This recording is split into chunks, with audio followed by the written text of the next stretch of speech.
Today, I'm going to turn some scrap wood and a few cheap parts into these jewel thief lamps. Here's how I did it. To start, I'm going to sketch out a rough body shape. I put my light bulb on there just so I can use it as reference for scale, since this is going to be my character's head. I cut out the rough shape on the bandsaw, but if you don't have a bandsaw, you could use a jigsaw, since a lot of the shaping is going to be done with a sander anyway. I want to give my character a sort of buff chest, so to do this, I'm going to resaw some wood to get a thin board.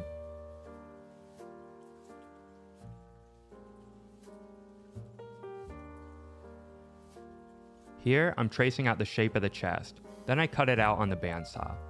After that, I just glued it onto the body.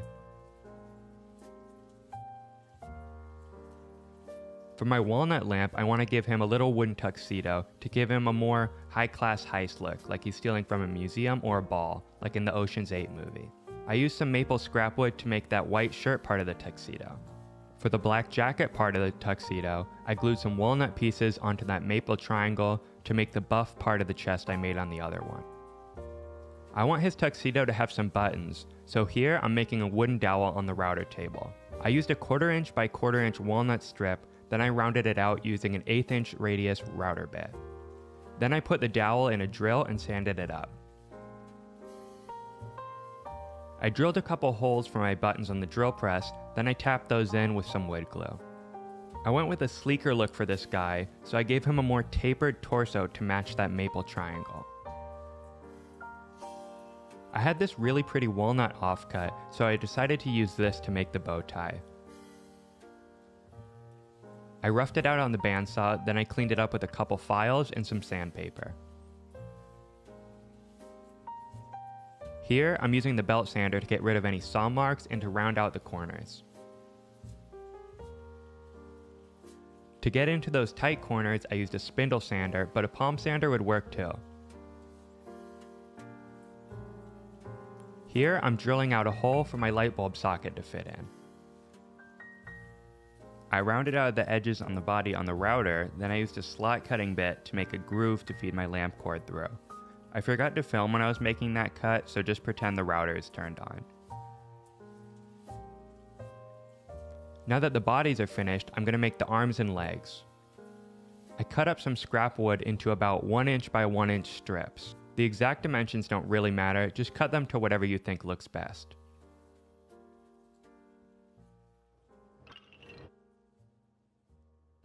After I've cut out my strips, I'm going to figure out how long I want to make the legs.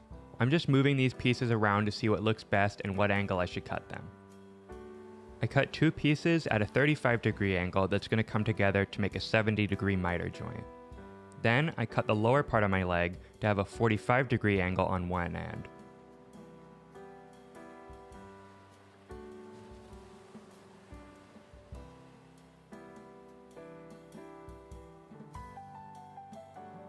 I cut the feet with a 45-degree angle and a flat edge on the other.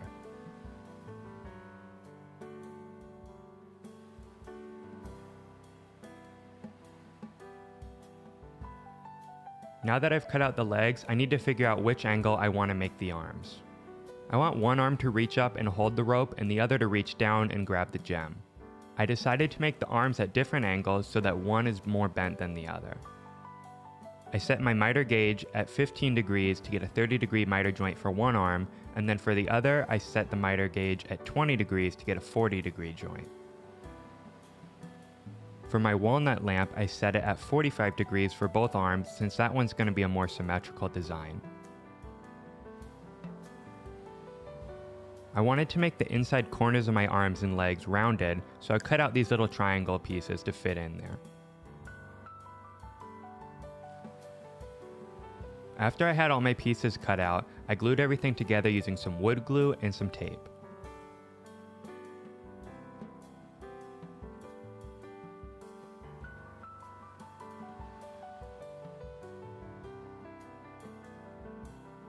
I sanded away the glue so I had a clean, flat face, then I headed over to the bandsaw. I cut away a bit of those inside triangles to round everything out. Then I used the belt sander to round the outside corners.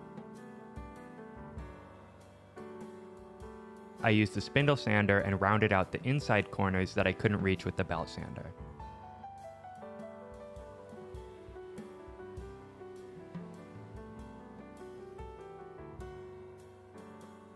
I used the router table and a roundover bit to make my limbs look a little bit more organic. Make sure to use push blocks with pieces this small to keep your fingers away from the bit.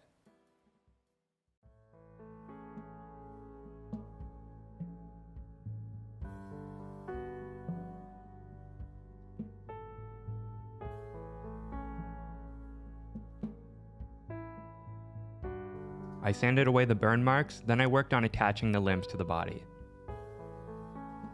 I want the legs to tilt up and outward, so to do this, I'm going to tilt my blade at 10 degrees, and then I'll do the same to my miter gauge. I made the cut on the ends of both my legs and made sure they are the same length.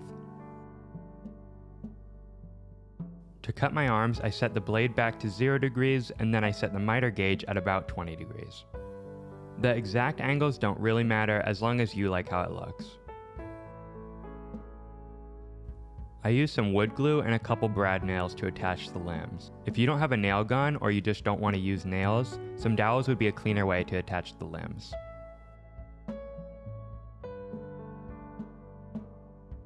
I sanded away the glue, then it was time to put in the light bulb socket. To fill in that slot, I cut a thin strip of wood and then made a concave edge on the router table. Then I fed my cord through the groove I cut earlier and glued in the strip using some wood glue. Now it's time to finish. I used an oil-based finish for both of my characters because I want to enhance that natural color of the wood. If you want the wood to stay the same color as it was before, finish using a water-based finish like water-based polyurethane. Alright, here they are. I'm super happy with how they turned out, especially this guy with his bow tie and his tuxedo. And I really like how this guy looks with that rope cord. I think it makes him look sort of like a Tomb Raider. That's what I really like about these kind of projects, is that you can do really so many different styles. It's only about $30 in material. I just used scrap wood for both of them, and then all I had to buy was the light bulb, the gem, and the cord. But if you guys have any ideas for any different kind of lamps like this, let me know in the comments. I'd love to hear them. And if you guys make them, I'd love to see them too, so send me those on Instagram. I really like how the gems refract the colorful light onto the wall. I'm using a flashlight here, but direct sunlight would make the same cool effect. If you liked this video and want to see more like it, please like and subscribe, and thanks for watching.